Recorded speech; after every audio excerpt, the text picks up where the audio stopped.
Arnold Yeah, so he's definitely, and I mention him all the time while we drive around this side of town. I'll mention him like at least 5 times probably. Arnold Schwarzenegger, yeah. And then I actually have a story about Arnold, a personal story. You want to hear the story? Yeah. Okay, cool. So before I did this job, had this job as a tour guide, I was a city bus driver for Los Angeles, and I did that for like 15 years.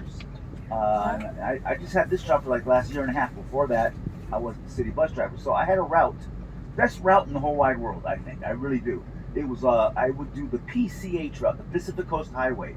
So I would drive up and down Malibu and Santa Monica on the Pacific Coast Highway. I would see the ocean. I would see dolphins on the left, deer on the right. I think must have been the best city bus route in the world, or maybe in America. I don't know, whatever. But so anyway, I would be driving down this street. This is Santa Monica Boulevard. And you know, like I said, Arnold Schwarzenegger, just about every morning at 8:30, he would ride his bike down to Venice Beach. And I would be driving my bus. I'll show you exactly what I'm talking about. So I would be driving my city bus down this street right here.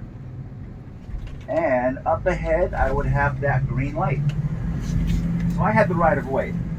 And every day, almost at the same time, because we had the same kind of schedule, he would be riding his bike down Ocean Avenue. And the thing about Arnold was he didn't care about red lights. So he would actually run the red light, and I would be turning. He'd be coming right here, and we would lock eyes. And it was almost like a game of chicken. Who would stop? Him on the bicycle or me in the 40-foot bus? Yeah. Guess who won that game of chicken? Guess who won? Yes, the Terminator won that game of chicken. And the reason being is I realized even if I had the right of way, I did have the right of way. If I touched one hair on his head or his bicycle with that bus, the Terminator would terminate my career. My bus career would be over. So I let him win every time. Yeah, it's kind of funny. A good story at least, right? And by the way, there's the pier right over there on the right. And it's a true story, I'm not making that up. Here's the pier on the right side. That pier was built in 1906. And back then it was a lot smaller. It was a small little pier. And basically it was just fishermen fishing off the end of that pier looking for some big fish. And then in 1916, the city wanted to make it more friendly for tourists, for the locals. So they made the pier bigger and they put rides on there, as you can see, and restaurants. And that's the pier that we have today. And get ready, if you want to take a picture, get your camera ready, because on the right side is the Santa Monica Yacht Harbor sign. Right over here. I've seen this sign in movies and TV shows.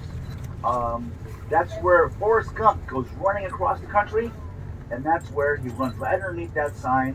He goes to the end of the pier, he thinks about it, and then he turns around and runs right back across the country like any Forrest Gump would do.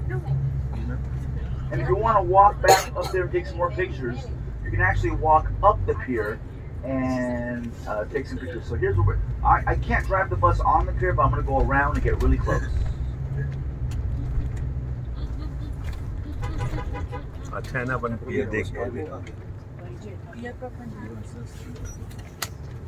Okay. And there it is. Good old Pacific Ocean and then Santa Monica Bay. And we have the pier coming up.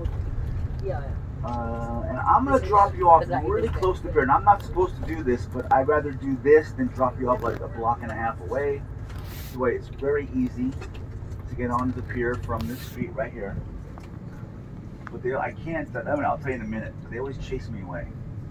Threaten me with tickets. Okay, so if you look to the left, you will see the Santa Monica Pier. There it is. And there's that Ferris wheel towards the end of the pier. And that is the world's only solar-powered Ferris wheel. Right there. Wow. Yep. And on that Ferris wheel, I don't think they're on right now. Sometimes they test them out in the morning. Are about 170,000 LED lights on that Ferris wheel. And every night at sunset, which right now it's about between 6:30 and 7 sunset. Every night they turn on those lights, and every night it's a different light configuration depending upon the holiday, the season, the day of the week, special occasions. So it's like having a different light show every night on the pier. So that's really cool. I like that. What else? I think the pier officially opens between 11 a.m. and 12 p.m., which usually is 11 a.m. So that's when the rides start up and most of the restaurants open up.